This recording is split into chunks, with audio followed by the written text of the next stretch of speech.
এবার মৌসুমি বায়ুর খেল দেখবে রাজ্য। উত্তর দক্ষিণে ঝেঁপে বৃষ্টি কতদিন চলবে জানালো আবহাওয়া দপ্তর। তো এই বৃষ্টি কতদিন জারি থাকবে, উত্তরবঙ্গ সহ দক্ষিণবঙ্গে কোন জায়গাগুলি ভারী বৃষ্টির পূর্বাভাস রয়েছে, এ বিষয়ে তারা কি জানাচ্ছেন বিস্তারিত জানতে হলে ভিডিওটিকে প্রথম থেকে শেষ অবধি সম্পূর্ণ দেখবেন। জুন মাসের শেষ থেকে রাজ্য জুড়ে বৃষ্টি শুরু হয়েছে। উত্তরে আগেই বর্ষণ শুরু হয়েছিল। সপ্তাহখানেক আগে থেকে দক্ষিণবঙ্গে শুরু হয়েছে খেল।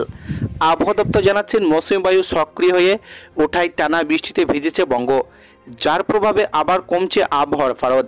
কতদিন থাকবে এমন আবহাওয়া? আলিপুর আবহাওয়া দপ্তর জানাচ্ছেন দক্ষিণবঙ্গের জেলাগুলির আকাশে মেঘের আনাগোনা থাকবে।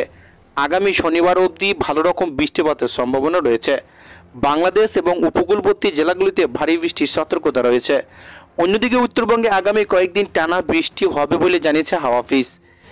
মৌসুমী অক্ষরেখা সক্রিয় হওয়ার পাশাপাশি বাংলাদেশের ওপর থাকা ঘূর্ণাবর্ত ঘনীভূত হয়ে বঙ্গোপসাগরের দিকে এগুতে শুরু করেছে।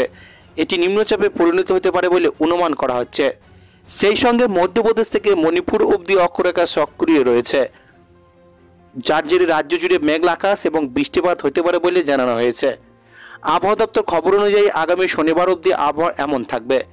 শুক্রবার মধ্যে রাজ্যের বেশ কয়েকটি জেলায় ভারী বৃষ্টিপাত হতে পারে, ফলে আগামী কয়েকদিন তাপমাত্রায় বিশেষ হেরফের হবে না। বৃহস্পতিবার আকাশ অধিকাংশ মেঘলা থাকবে। দক্ষিণবঙ্গে প্রত্যেকটি জেলায় বজ্রবিদ্যুৎ সহ হালকা বৃষ্টিপাত হতে পারে। যদি বৃষ্টি না হয় তাহলে আর্দ্রতাজনিত অস্বস্তি বজায় থাকবে।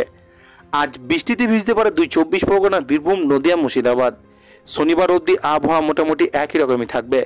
অন্যদিকে উত্তরবঙ্গে আবহাওয়া মোটামুটি একই থাকবে। উত্তরে প্রত্যেক জেলায় সপ্তাহ জুড়ে ভারী বৃষ্টিপাতের পূর্বাভাস রয়েছে। ওখানকার 5টি জেলায় ভারী থেকে অতি ভারী বৃষ্টিপাতের হওয়ার সম্ভাবনা রয়েছে। তবে সোমবার থেকে উত্তরের জেলাগুলিতে বৃষ্টির পরিমাণ ব্যাপকতা 2 কমবে বলে পূর্বাভাস দেওয়া হয়েছে। তো এই ছিল আজকের লেটেস্ট খবর। ভিডিওটিকে ভালো লাগলে লাইক করবেন, চ্যানেলটিকে সাবস্ক্রাইব করে আমাদের সঙ্গে থাকবেন।